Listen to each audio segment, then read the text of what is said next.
Selamat datang di video tutorial Siswa Niro. Kali ini teman-teman saya mau berbagi pengetahuan bagaimana cara membuat perspektif 3D menggunakan software GIMP. Kira-kira tekniknya seperti apa ya? Oke, sebelum saya jelaskan secara detail bagaimana cara kerjanya, teman-teman jangan lupa like, subscribe, dan aktifkan loncengnya supaya teman-teman bisa mendapatkan video terbaru setiap minggunya dari saya.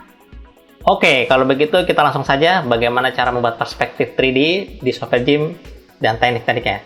Simak videonya sampai habis. Oke teman-teman, kali ini saya mau menjelaskan bagaimana bermain perspektif 3D menggunakan transform tool yang ada di GIMP. Wah, nah jadi teman-teman memang fasilitas yang paling saya suka di GIMP di awal itu di sini ada namanya transformasi berbentuk perspektif, yaitu perspektif tool namanya ya. Di sini ada namanya unifill transform, ada scale, ada share dan sebagainya, teman-teman. Oke, sebelum kita membuat perspektif 3D, saya akan menjelaskan kira-kira konsentrasi di sini saja ya, teman-teman, tidak ke tempat yang lainnya. Jadi saya mencoba untuk mengambil gambar langsung, open. Oke, gambarnya saya ngambilnya di sini sudah saya siap. Misalkan kita pakai gambar yang ini deh, orang tua deh, gambar orang tua. Oke, simple dan sederhana. Oke, kita dihadapkan sebelum saya membuat perspektif 3D di dalam menggunakan software GIMP ini, teman-teman, kita harus memahami fungsi kerjanya dulu. Yaitu di sini ada namanya unifill transform. Nah, di sini kalau teman-teman klik di bagian atas, yaitu ketika saya klik di sini, teman-teman bisa mengedit secara bebas, bisa mengedit berdasarkan share atau skew, terus ada scale, terus kemudian ada lagi mungkin ada mau kayak distort dan sebagainya, itu dia kurang lebih seperti ini ya. Nah, ini kalau menggunakan yang pertama. Oke, saya batalkan saja. Saran saya teman-teman bisa menggunakan perbagian, baik rotation, scale, share, split, perspective atau transform atau handle transform. Yang pertama dulu deh, rotation. Jadi dengan rotation kita bisa memutar kertasnya atau media gambarnya yang kita mau, kira-kira mau diletakkan di mana, apakah mau di sini atau di mana, itu bebas sesuai dengan kebutuhan teman-teman, kurang lebih seperti itu ya. Oke, setelah ini saya skip untuk yang kalau setuju tinggal diantar aja, kalau setuju ya, kalau nggak setuju ya di undo. Oke, saya undo nya menggunakan di sini, saya menggunakan ke base image-nya, terus saya menggunakan teknik yang scale juga sama teman-teman. Teman bisa menggeser baik di sudutnya maupun di atas atau kanan kiri dan sebagainya, kurang lebih seperti itu ya, bebas ya, seperti itu kurang lebih bisa ya. Jadi teman-teman bisa menggeser langsung di sini, tidak harus di ujung, baik di sini juga boleh atau di mana. Nah, teman-teman akan melihat bahwa nanti ketika diklik, nanti kan ada kayak indikator seperti ini ya. Nah, klik di sini ya, nanti ketika klik di sini nanti sumbunya di sana, klik di sini sumbunya di sini. Nah, kurang lebih kayak gitu. Jadi teman-teman harus pintar-pintar kira-kira bermainnya seperti apa. Nah, itu dia. Bahkan saya bisa memperbesar, memperkecil, tidak harus di ujungnya. Nah, itu dia. Nah, lebih leluasa di sini teman-teman. Oke. Ya kalau sudah teman-teman tinggal di enter, selesai. Kalau setuju ya, kalau mau. Gitu. Kalau nggak suka ya tinggal dibalikkan kembali ke awal. Oke, yang berikutnya share. Share ini biasanya digunakan ketika teman ingin membuat kemiringan, skew ya, kayak gitu, kurang lebih bisa ke kanan ke kiri. Oke, atau mau ke atas juga boleh, bebas. Skip lagi. Dan berikutnya juga sama, ada namanya flip. Nah, ini saya sukanya di sini ketika kita ingin memflip gambar, tidak perlu harus ke menu lagi, langsung klik aja, dia akan memindah. Ya, gampang ya, simple. Oke, saya kembali ke base lagi, dan saya mencoba untuk ke perspektif. Nah, di perspektif ini teman-teman bisa menggeser secara bebas arahnya kemanapun. Nah, apakah seperti ini atau seperti ini atau seperti ini. Ini hanya untuk kemiringan doang ya. Jadi kalau ke belakang enggak, tapi ke sini lebih hanya kemiringan doang, agar terlihat seperti perspektif. Nah, jadi ada sudut hilang, ada titik hilang, dan bagian, kalau perspektif kan prinsipnya gitu, ada bagian yang mengecil, ada bagian yang besar, kurang lebih seperti itu ya. Simple, sederhana, dan cara kerjanya seperti itu. Kalau setuju tinggal di enter, selesai. Kalau nggak jadi tinggal dikembalikan lagi. Oke, yang berikutnya lagi 3D transform. 3D transform ini elemennya masih tetap, dia tidak dia bisa diputar-putar teman-teman, bisa di rotation gitu ya. Kalau perspektif kan nggak di rotation, dia hanya kemiringan doang. Tapi kalau untuk yang 3D transform ini dia lebih ke bagian kemiringan jadi putar, bisa diputar seperti ini. Nah, jadi putar kayak gini. Nah, itu dia. Kurang lebih ya. Jadi lebih seru kelihatannya ya. Itu dia. Nah, dari sini saya punya bayangan bahwa wah, seru juga nih kalau saya mau buat kayak perspektif 3D nih. Nah, oke, cara kerjanya seperti itu. Kalau sudah setuju tinggal di enter kalau mau. Kalau nggak jadi tinggal di batch image, kurang lebih seperti itu ya. Kemudian teman-teman pilih yang terakhir adalah handle transform. Nah, handle transform ini kita bisa menggeser, nah secara bebas ya. Seru juga sih sebenarnya. Kita akan dihadapkan 3 titik untuk mengontrol. Jadi titik tengah ya, yang ini kanan kiri untuk mengadjust. Jadi penggabungan antara scale sama skew. Itu dia. Scale juga iya. Jadi untuk transformasi juga iya, ya kan? Ini gabung semua teman. Nah gitu ya, cuman bedanya kita tidak bisa mengontrol di sudut-sudutnya, agak susah. Oke, sebentar. Nah ini saya buat di sini dulu deh. Oke, up, saya geser balik lagi. Nah ini saya geser titiknya kemari. Nah dah.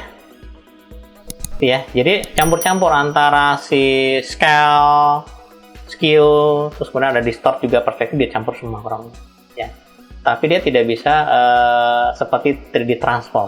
Nah, kurang lebih seperti hanya buat miring, tapi kalau kelewatan hilang. Ya. Oke, simpel, sederhana ya. Oke, kalau begitu sekarang kita coba bagaimana cara membuat perspektif 3D. Ya, kira-kira kita membuat sudut pandangnya seperti apa. Ya, ini saya enter. Kalau setuju, kalau nggak jadi ya tinggal di base image saja, selesai. Ini saya close dulu. Saya ingin membuat kira-kira sudut pandang ruangan sederhana aja. Ini semua orang bisa melakukan ya. Jadi di awal teman-teman harus cari gambar dulu, terserah gambarnya di internet. Misalkan menggunakan gambar-gambar yang, misalkan saya kepengen bikin, ini saya mau bikin ruangan ya, ruangan sederhana, interior, simple, sederhana, yaitu saya mengambil gambar. Di awal saya coba untuk buat lembaran dulu deh.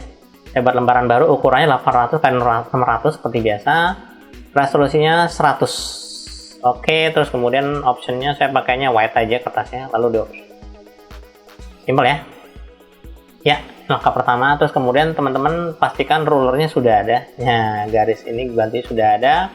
Oke, kalau teman-teman misalkan bingung untuk memastikan bahwa kira-kira rulernya udah aktif atau belum, di sini teman-teman harus pastikan. Nah, source selection, terus atau grid dan sebagainya, kamu harus pastikan bahwa sudah ada semua. Rulernya udah hidup nih, udah hidup ya.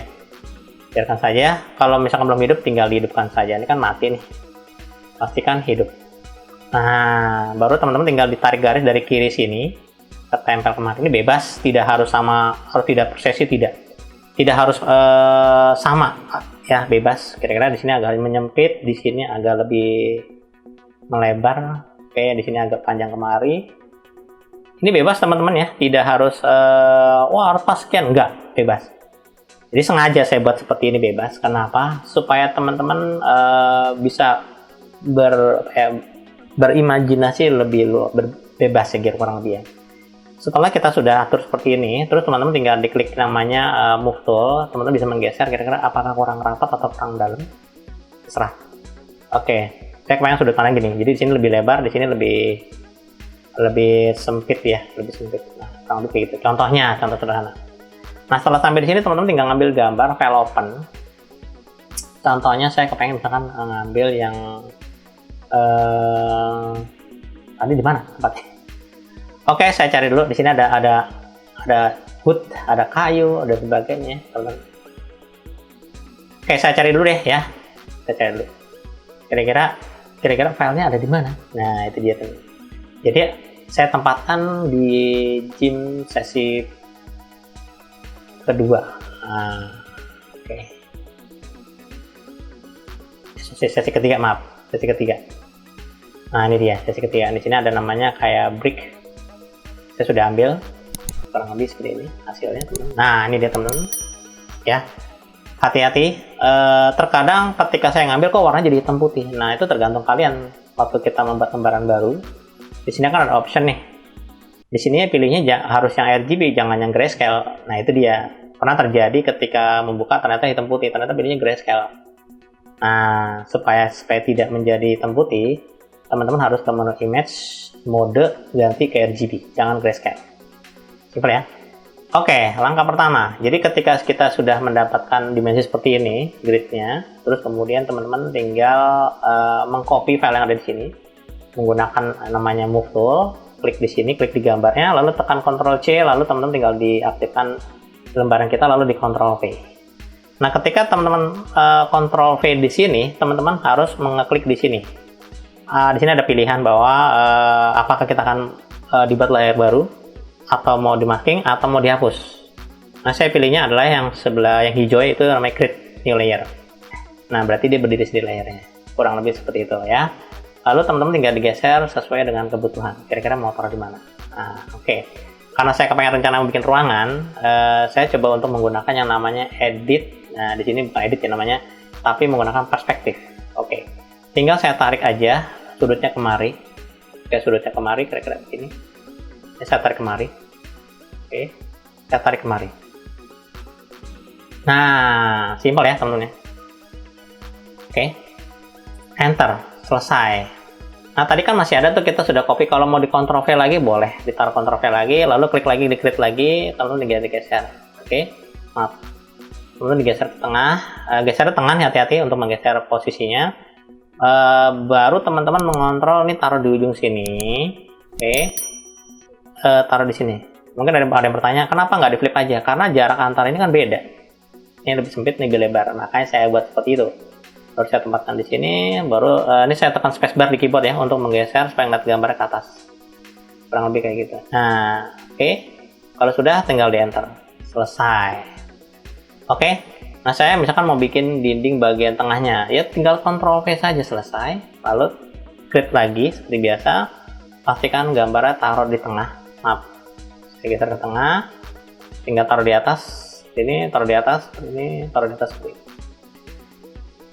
Nah, jadi kan kurang lebih seperti itu. Nah, kalau misalkan saya ingin mengambil gambar lain, boleh nggak? Saya pilih file open, terus kemudian saya mengambil misalkan yang mungkin yang lantainya ini deh, gitu ya, atau ini silakan. Misalkan yang ini contohnya, atau yang ini juga, ini atapnya ya, saya pilih atap aja deh. Saya bawanya ini aja. Saya file open. Kemudian saya klik di sini, saya pastikan diaktifkan, lalu saya tekan Ctrl C, lalu di Ctrl V, jangan lupa diklik create, ya. Terus kemudian teman-teman tinggal diklik di gambarnya tinggal diperkecil, bisa menggunakan yang namanya scale. Kalau mau dikecilin, silahkan. Kalau mau dikecilin, nah kira-kira begini, silahkan taruh di sini dulu, lalu di enter. Kalau sudah setuju, baru teman-teman bisa menggunakan yang namanya boleh perspektif. Kenapa nggak langsung perspektif? Nggak apa-apa, tadi karena kelebaran jadi saya harus kecilin dulu ya. Baru diklik dulu di gambarnya, nanti akan keluar alat bantu yang namanya bounding box. Nah, teman-teman tinggal ditarik ke bawah sini, kira-kira tarik ke bawah sini, lakukan dengan cara sama, taruh di sini, lakukan cara sama, taruh di sini. Nah, jadi ya teman-teman ya, simple, sederhana ya. Nah, itu dia teman-teman. Nah, setelah sampai di sini, teman-teman tinggal menambahkan atapnya. Atapnya terserah mau ngambil gambar apa boleh ya, silakan misalkan yang ini, atau yang misalkan yang wall, ini boleh juga, boleh, nggak apa-apa ya. Setelah sampai sini, klik dulu di gambarnya sampai keluar bounding boxnya, baru di Ctrl C, lalu diaktifkan, lalu Ctrl V. Kemudian teman-teman tinggal diklik gambarnya, tinggal diatur letaknya mau di mana, apakah mau di sini atau di sini. Digeser lagi, tarik kemari ya. Selesai ya teman-teman, sudah jadi. Nah, ini sudut pandangnya. Tapi kalau teman-teman nggak suka dengan gambar yang di atas, teman-teman boleh menggunakan gambar yang bawah juga boleh. Mungkin agak berbeda tekstur ya. Saya misalkan ambil gambar yang lain juga boleh. Misalkan yang ini deh, ya. Ini juga boleh. Oke. Saya klik di sini gambarnya. Saya Ctrl C, lalu saya Ctrl V seperti biasa. Klik gambarnya, saya geser. Teman-teman tinggal menggunakan yang namanya perspektif. Nah, tinggal diatur aja, kira-kira taruh di sini, ini taruh di sini, tidak apa-apa. Ini nggak usah ragu-ragu teman-teman, ketika hilang ini hanya sementara doang, teman-teman, karena harus mengejas lagi di sini, baru tarik kemari. Nah, itu dia teman-teman. Simple, sederhana. Tapi kalau misalkan mau gambar semua sama juga boleh. Simple ya, sederhana. Saya nggak suka pak warna ini, ya udah pakai warna yang lain dah. Yang ini juga boleh, silahkan diklik aja di Ctrl C, Ctrl V. tinggal diaktifkan yang namanya di sini layer, klik, digeser ke sini, tinggal digeser kemari, tinggal diatur. Kira-kira maunya yang kemana arahnya? Mau ke sini kah? Atau ke sini boleh? Atau ke sini?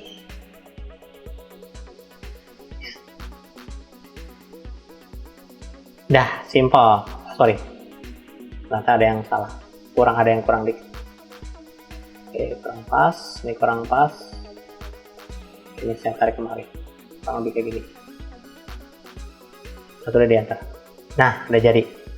Nah, teman-teman, saat ini saya sudah mendapatkan satu ruangan sederhana, yaitu menggunakan yang namanya Storymat.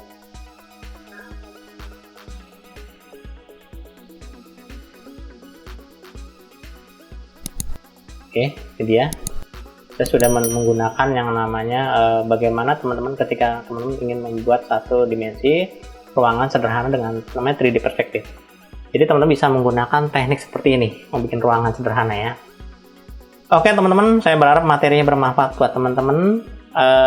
Di sini saya tidak menjelaskan bagaimana cara menggunakan Dutch and Burn. Jadi kalau gambar mau lebih dramatis lagi sih bisa diatur bermain dengan lighting. Tapi saya tidak menjelaskan itu. Saya hanya menjelaskan bagian perspektif 3D saja. Suatu saat nanti saya akan jelaskan bagaimana ketika teman-teman ingin bermain gradasi warna supaya warnanya lebih kelihatan ada kedalaman dan sebagainya. Oke teman-teman, bila mana materi yang bermanfaat dan berguna, jangan lupa like, subscribe, dan aktifkan loncengnya supaya teman-teman bisa mendapatkan video terbaru dari saya setiap minggunya mengenai desain dan animasi, baik itu di software GIMP maupun software animasi. Dan kita akan ketemu lagi di sesi berikutnya mengenai desain dan tips and trik dari saya setiap minggunya. Sekian, terima kasih.